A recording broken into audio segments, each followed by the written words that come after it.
Shalom. Welcome to Awakening Torah Mussar Mindfulness. I am Rabbi Chassiel Uriel Steinbauer, founder and director of the Institute for Holiness, Hamachon Lekadusha, Kehilat Mussar Mindfulness. Today is Sunday, August 13th, 2023. It is the 26th of the Hebrew month of Av. And we are going to be looking at the Torah portion from yesterday on the Jewish Sabbath, on Shabbat, of the 25th of the Hebrew month of Av. We are looking at the Torah portion of Re'eh in the book of Dvarim, Deuteronomy. It's quite an honor to be here together to engage in this. And before we begin in the practice, as usual, we always approach our kavanot, our intentions for today's practice, so that we can merit offering this to the world to bring less harm and suffering and to bring God's good to others. So I'm going to go ahead and share screen with you. And if you have vision, let me turn on one more light for you.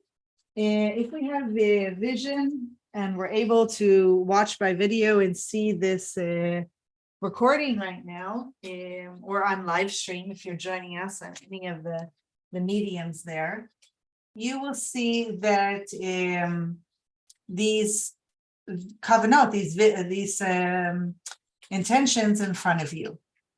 So I'm going to read them in case you're listening by audio, so that you can hear, or if you do not have sight. So we see this act of coming together for Awakening Torah Mussar Mindfulness every Sunday, Bezrat Hashem, God willing, at 7:30 p.m. Israeli time, as our act of radical self-care. Because when we care for ourselves, when we practice self-honor, we are able to care for others and serve God very much in a wise way, in an appropriate manner, that which is wholehearted. So we see this act of coming together for these 45 minutes of practice as an act of radical self-care. And we say, this is something I'm doing to strengthen my own soul in order to be of benefit to others in the future. We also see this time of practice together and learning as on behalf of others. We say, this is something I'm doing to strengthen my relationship to others so I can be a better conduit of God's good to others when they need me. And finally, we are doing this practice to strengthen our relationship with the divine. We say, this is something I'm doing to strengthen my relationship with God, with Hashem, with the Creator, so I can be a better conduit of God's good to others when they need me. This is our orientation. This is our foundation for our practice. So that's something that we, on this path that we are on towards holiness, that we internalize these values, to embody them, to live them, to emulate them. So I'm going to go ahead and stop sharing right now, and then we'll move forward with what we're going to cover today. So as I said, we are in the Hebrew year of Tafshin Pei Gimel 5783, covering the Torah portion Re'eh, which was yesterday on August 12th. If you had a chance to listen to it being read out loud in a minyan or in a Beit Knesset, a synagogue, and hopefully you've had a chance to look at the text and maybe even see what some other Parshanim commentators have said. I'm going to give a brief summary as I usually do, and then we're going to hone in on something specific for what I want to pay attention to this week, which is important to our Mussar mindfulness practice. So what happens in this week's parasha, the Torah portion? Bnei Israel, our ancestors, are instructed to go to two mountains once they finally enter the land of Eretz Israel, the land of Canaan. They go to Har Gerizim and Har Eval to announce brachot and kakalot, blessings and curses from God. And then there's also a theme of our parsha that God will choose eventually a central place of worship. And that will end up being what we know as the Beit Mikdash and Beit HaMikdash in Yerushalayim. Korbanot, sacrifices, must be offered only there eventually. And the korbanot of Pesach, Shavuot, Sukkot, and Shabbat must be brought there, coming together to do that would be joyous. And farmers, we learn in this Torah portion, which is basically a central form of many people's lives of our ancestors. Farmers would bring and eat a tenth of all their produce there, known as maaser. This is key because it's 10% of what they would bring to eat, but they also give 10% to the Levi'im. They also give 10% to the poor. So they're essentially giving up to 25% of their crops, of their livelihood, of who they are, to support those who have no land, which is the Levi'im, to support their own celebration at the Beit HaMikdash, and of course to support the poor. This is very key and a beautiful model, I actually believe, for how we could emulate in our own lives, whatever our careers may be, of how we service the land and God and this earth and caring for one another, that we could be aware of those who are landless. We could be aware of caring for our families and our community and our celebrations at our own synagogues and communities, wherever that might be, and also the poor, to always have those in mind. And then Moshe tells Bnei Israel that they are God's children, which is a very important concept to internalize and have as your foundation, as your practice, and that we should follow the mitzvot. Finally, what is covered in this Torah portion, which animals can be slaughtered for food, and which fish that are acceptable to eat, and which birds are acceptable to eat. And then finally, that we cannot eat and consume blood. We have to be careful of false prophets and others who may tempt us to worship idols. There is the discussion of the Shemitah year, the year of release of the land that happens every 7 years, where loans are also forgiven at this time. And a key part of this Torah portion where we get in Jewish law, known as halakha, where we get most of our laws of tzedakah, of how we are to give that which is obligated to us to give to support the needy and the poor and those who are vulnerable, is actually learned in this Torah portion. So we are taught to look out for people in need and to be generous with tzedakah, with righteousness and charity. So that's a general summary of what goes on here. You may recall in last week's Torah portion in Ekev that I had noticed that there was kind of this in-breath of expansion of kind of larger concepts of how we're to be and to be in relationship with God and the land. And then there's what we're going to notice here in Re'eh is the exhalation, where there's actually getting into perhaps more detail slowly of what does that look like to live, for instance, that you shall be holy, Kedushim Tehiyu, right? And even more so next week in a Shoftim, right? So I just want to say briefly before I get into what exactly I want to pay attention here is that Moshe in this Torah portion really sums up the preamble to the laws from chapter 5, verse 1 to chapter 11, Pasuk, verse 28. And all that he has said in the preceding chapters comes down to this general, accumulates in this choice between two futures, two ways of, two paths, essentially, of our lives. A blessed one if our ancestors and we obey the terms of the covenant with God, and a cursed one if they and we do not.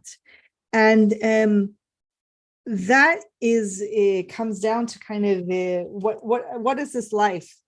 How are we living it? What are the consequences for our behaviors? What we might even term as karma, right? In the sense of everything has consequences.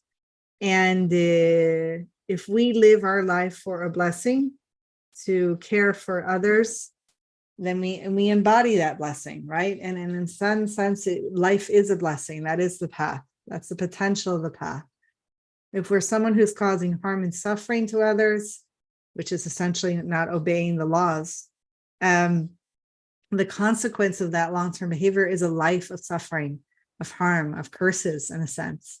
So I'll finally say that the prologue and preamble of chapters 5 through 11 is that Moshe finally turns to the laws themselves. This is chapter 11, Pasuk 31, verse 31, all the way to chapter 26, verse 15. This is a very long Torah portion, right? So we start off the cloud, the gadol, this larger idea of this is how we shall live, and it comes down to these two paths of blessing and curse, to what are these laws themselves. And that constitutes the core of Devarim and Deuteronomy, and its lengthiest section.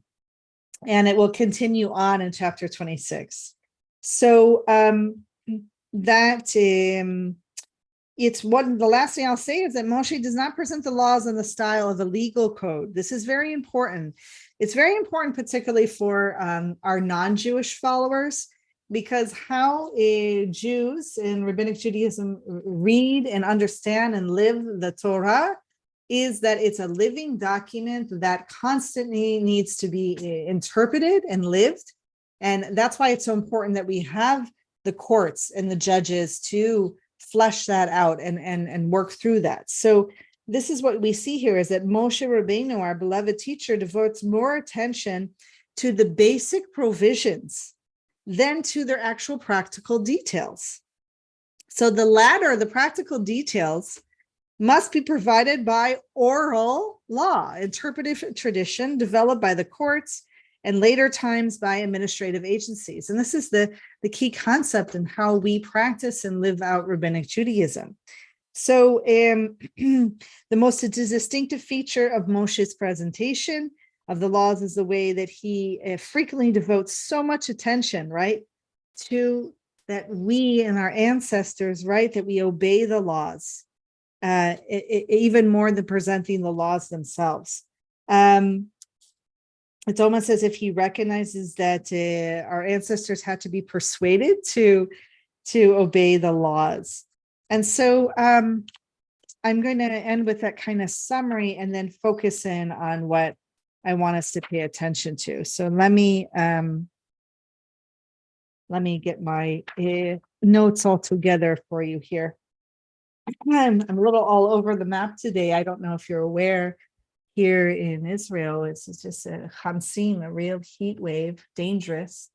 Actually, in Fahrenheit, 100 degrees or higher, very difficult times. And so, if anything, I want to honor today's session, both for everyone living under these extreme climate change conditions, and even my heart goes out to all those in Maui and in Hawaii who are struggling with the forest fires and care for each other and moving forward with that.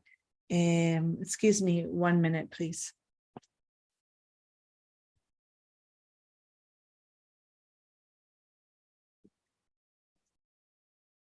Thank you for your patience. And I have an air conditioning unit that is dripping, and so I can't have it damage the wood floor. So thank you for your patience. Okay, so what are we going to focus on together today? Very important. We learn immediately in a pasuk in chapter 15, verses 7-8, which are Zayin Chet. We learn about if there is a needy person, someone who is poor, even considered one of your family. The term is achecha, right? Like your brother, your brethren. Anyone in your settlements in the land that Hashem is giving you.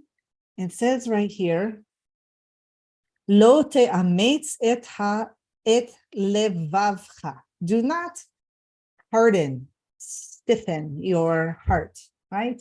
Ometz, it sometimes has a positive connotation. Ometz lev mean courageous, right? But in order to be courageous, sometimes we have to kind of puff up and harden ourselves, right? To have that. That's the kind of motion of the heart. We're told here not to do that. Do not harden our heart if there is a needy person. So yeah, it's the fact that you even have awareness and mindfulness that there's a needy person, one of your family in your settlement, and you are not to harden your heart. You might think immediately, why would I harden my heart if there's a needy person among my family in my settlement? This is what it's warning us. This is what it's bringing to our attention. There's some really strong nuance here. Do not harden your heart. Velo tikpotz et yadcha. And do not jump your hand, meaning don't close your hand. Don't pull it away, right? Against your poor, needy family member, your poor brethren. Okay, and it says, and this is always very strong here, and this is very key in Devarim and Deuteronomy. You're going to see a lot of this language, this double entendre of ki patoach tiftach. You shall surely open your hand. Et yadcha lo. You shall surely open your hand to him. Lend him enough for whatever he needs in that moment, or them, right? Anyone who comes, okay? There's two things here, that you shall lend them enough and you shall lend them for whatever they need. This has so much information just in two pasukim. It's so key here. What we're learning here, if we pay very close attention, is how we're not to behave. We're not to harden our hearts, and we're not to shut our hands. Okay, so that means we are to do the opposite. We're to soften our hearts, as we learned from, I believe it's last week's Torah portion in Ekev. What are we to do? We are to circumcise our heart. And what is circumcision other than exposing the flesh of that which is tender, vulnerable, raw, fleshy, soft, compassionate, gentle heart, right? That's what we are to do with the heart. And we are to open the hand. We are not to cause the hand to jump. It is to be stable. It is to be present. It is to be open. And that is how we are to be. So the minute we hear, right, that there is a needy person among our brethren in our settlement, in our neighborhood, in wherever, in our apartment building, wherever we may live, we are to circumcise the heart, which is ongoing. It's not like you just do it once. It's an ongoing path and practice of Mussar mindfulness. We have to circumcise our heart daily, especially for those of us who, in our reactivity, in our being activated, in our being triggered, that we close our hearts, right? We harden our hearts. Then the practice has to be constant circumcision of our hearts daily as a practice. So the minute we hear this, okay, is my heart open and soft and available, right, to this person, to be able to turn to them, see them as created in the image and likeness of the divine, see them as we would want to be seen if we were poor and in need. And then we open our hands, our arms, we open, right? Lend them whatever they need. What is it, right? That's the practice. Quite beautiful. So Chazal, our ancestors, rabbinic ancestors in leadership over 2,000 plus years, really say that so much of what we learn, as I said, about tzedakah, the laws of giving to the poor, from this Torah portion. And they also say tzedakah is so important that it is equal to all the mitzvot combined. They say this in the Babylonian Talmud and Bava Batra 9a. This is key because you essentially have a religious tradition and obligation to center your life and practice on that which gives to those in need, those who are vulnerable. And in that process, you must circumcise your heart and open your hand on a daily basis. So for those of you who already over circumcise your heart or over open your hand, then the practice is that you have to actually learn more discernment and boundaries, right? When you're actually maybe hurting yourself by giving too much. We have limits on how much we are to give. We're not to give more than 20% of our income, of our wealth, because it could lead to us getting poor. I'll complicate that by saying we learn actually from those two pasukim that we are to not harden our heart and open and not close our hand, that even in the end, if we've given 20%, and somebody comes to us in need, that we are supposed to give in that moment. So that just shows you how strong and powerful this practice is and path in life. So a lot of our halachot, our Jewish law about tzedakah, as I said, comes from this Torah portion. We learn that we give tzedakah to people who are most in need first. We absolutely give to one who is considered our family, our brethren, our people.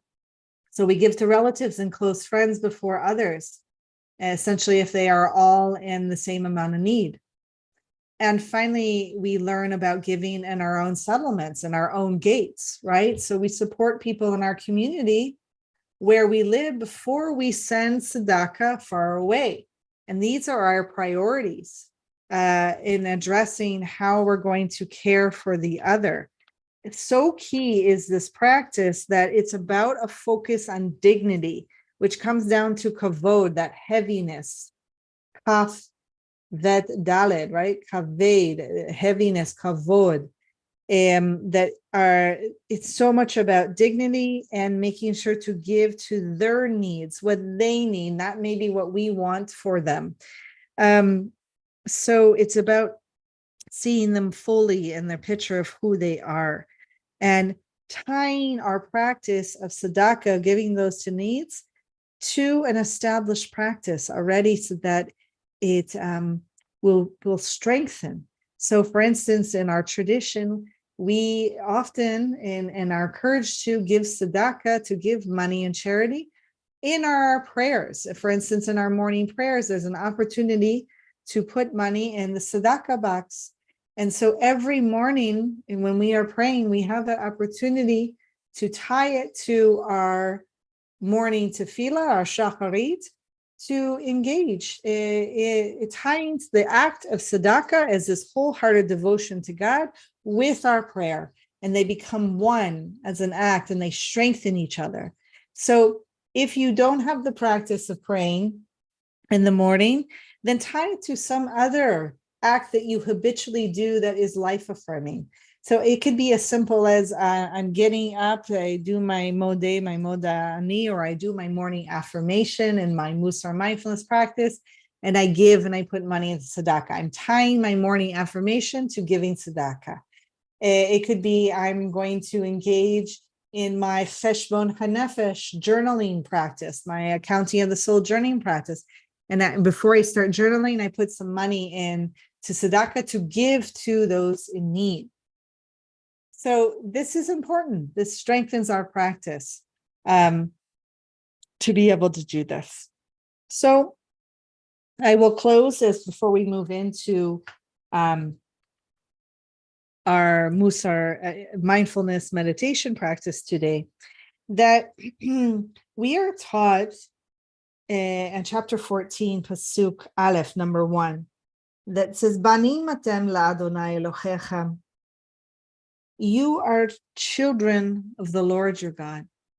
We all are children of the Lord of God. We're all created in the likeness and the image of the divine. We all have that divine spark within. We're children of God. And so when you really internalize as a path, as a practice, that you are a child of the divine, and that we all are, right?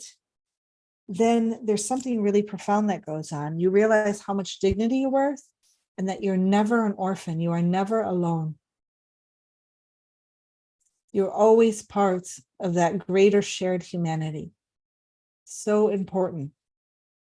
And that's why right now in this horrible heat today, I feel such a kinship for those in Hawaii who are burning and losing that which they have, right? So we care. And even though they're very far away, they're in our hearts. So and that helps us turn to those that are nearby and seeing who's in need, who we can give to, who can we help right now on such a hot, horrible day, who's in need of help. So reaching out to like the elderly in your community who cannot go out in this weather, calling them up. Can I run an errand for you today? How are you? Do you have any pets or animals that are outside that need to be brought in? Or can I add a water bowl outside to make sure they're getting enough water? Things of that sort. It's always having the consideration of others close to you and nearby in mind as a practice with mindfulness, with kavanah, with intention. So I will close with that. We're going to move into our mindfulness meditation practice together. So I invite you to assume one of the 4 postures that we usually do in mindfulness meditation. So that for those of you who are new to this, it could be standing, as in like kind of a strong mountain pose so that you don't feel a lack of balance. For others, it could be just be walking back and forth while you listen to my instruction. And that's really walking nowhere. It's just walking mindfully. For others, it's lying down, especially if you live with any chronic pain in the low back and sitting is deeply uncomfortable.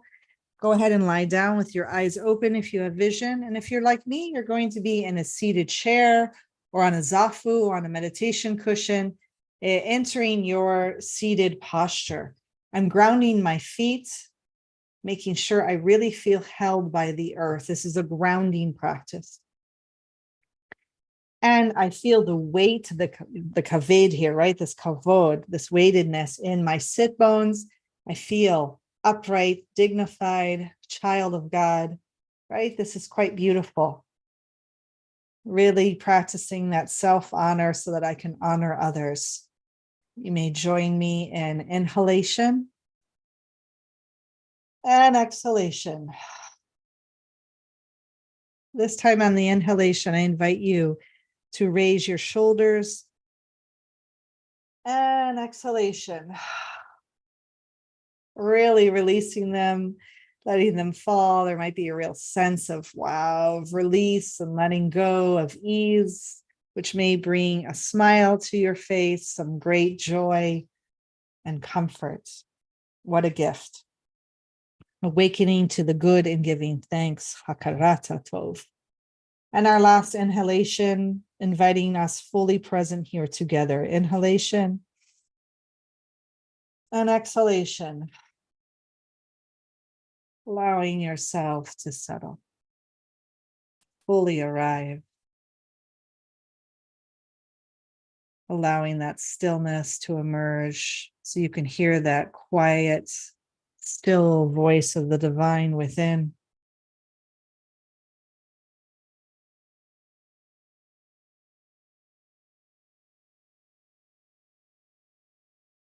If you are new to meditation, you'll follow my instruction, and every now and then you'll hear me go silent. That is just simply an opportunity for you to stay in the present moment. Notice your thoughts if you're having any, bring them back to the present moment. Maybe you're having strong sensations in the body or emotions. It's about becoming awake to what's going on for us and realizing we don't have to get caught up in the story of it. We don't have to react. We can choose to respond, to honor it, to recognize that it's there, to accept it, to even approach whatever is going on with us with curiosity, as a best friend, to sit and watch, really bringing that nurturing, that non-identification to what's going on with us.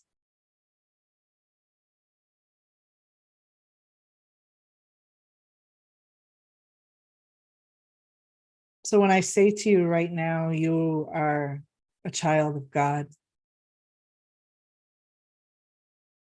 that you deserve dignity like everyone else. Where do you feel that in the body?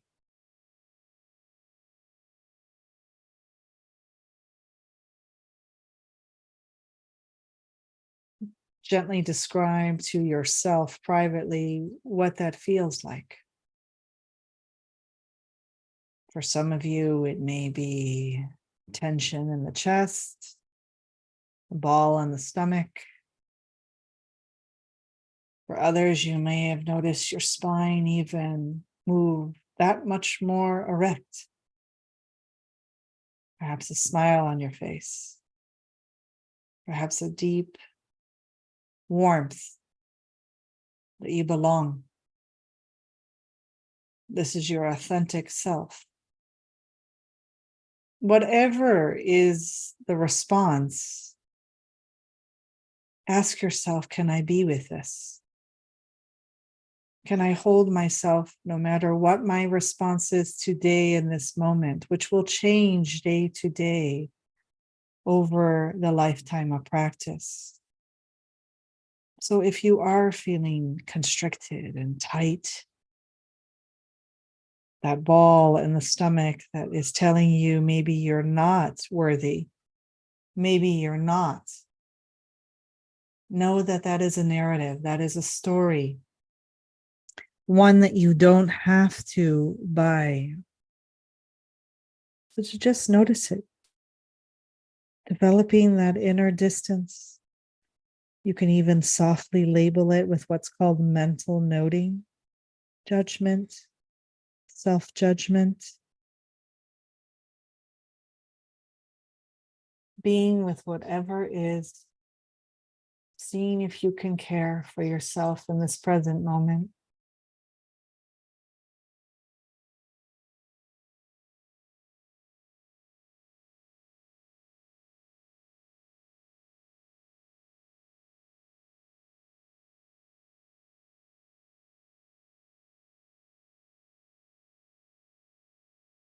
And then we're going to stretch our practice of metta, of loving kindness, into these kind of concentric circles of obligation. So we're told to open our hearts, soften them, open our hands. So we imagine now those that we love most, who we live under the roof with, who are close to us in community and family. They stand before you and you quietly and gently whisper, you are a child of God. You are worthy of dignity.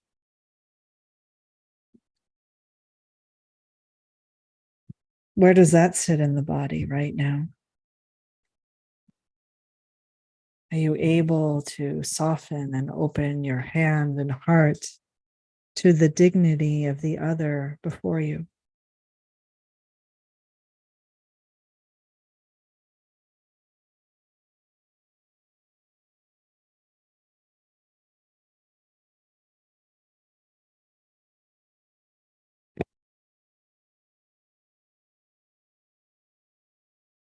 Being with whatever arises,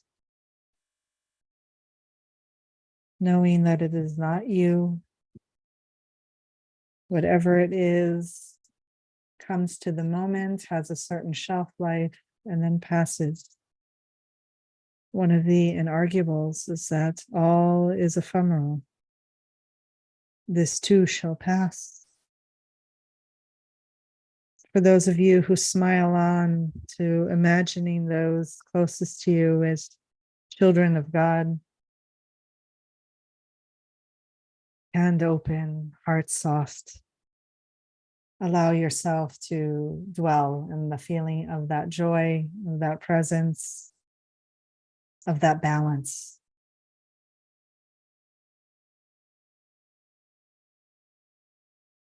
It's really the combination of the practice of the Brahma Viharas, that gift of loving kindness, of joy, compassion, and equanimity, all merging in your practice of kavod, of honor for the other, softening the heart, opening the hand. Now I invite you to extend your concentric circles of obligation, of caring for those in need in your family and your brethren and your people in your settlements, to those on the outskirts of your settlements, the outskirts of your neighborhood, the outskirts of your city. Can you see them? Search them out. Who are they? Can you see and whisper kindly to them that they are children of God? That they are worthy of dignity? Can you soften your heart and open your hand?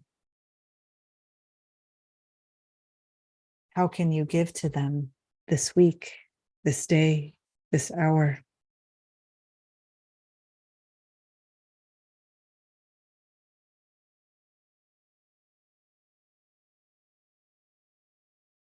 Every day, driving to work, to camp, we pass by some Druze and young Arab children who are either homeless or having to work the streets in this awful heat. So today, with mindfulness, we packed into our car with a soft heart and open hand, large bottles of water to hand out to as many as possible at every streetlight,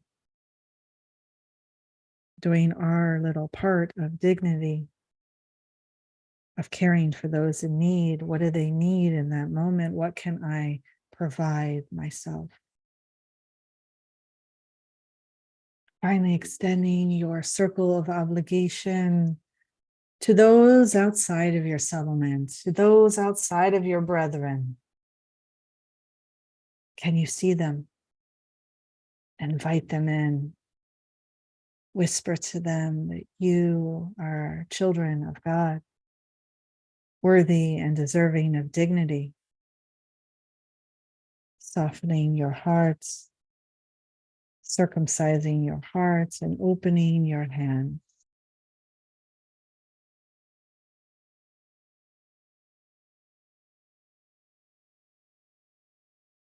May you continue with this practice well beyond today's sitting, inviting yourself to sit with this daily this week as we leave the Hebrew month of Av and enter the month of Elul, where we enter the 40 days before Yom Kippur, of where is our work? Where can we strengthen our practice on this path? Circumcise the heart, soften the heart, open the hand. Small, manageable acts daily, Kabbalot, that we can be successful at. That is the path, that is the potential of the path. Allowing for a minute of silence now before I ring the bells to conclude our practice today.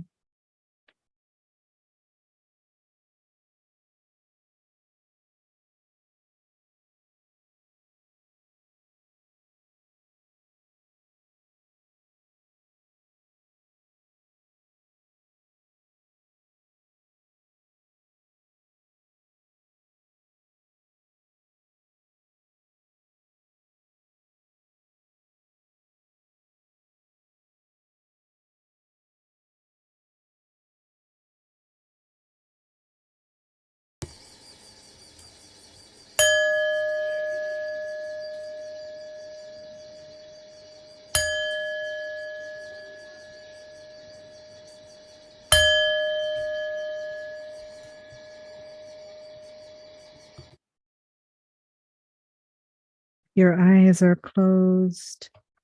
Gently and slowly open them to allow the light to filter in, meeting us back in this sacred Zoom room, sacred Sangha and Vad, or wherever you're meeting us live streaming on our YouTube channel or on any of the social media outlets. Thank you to God for today, for bringing us together to practice. Thank you for your practice.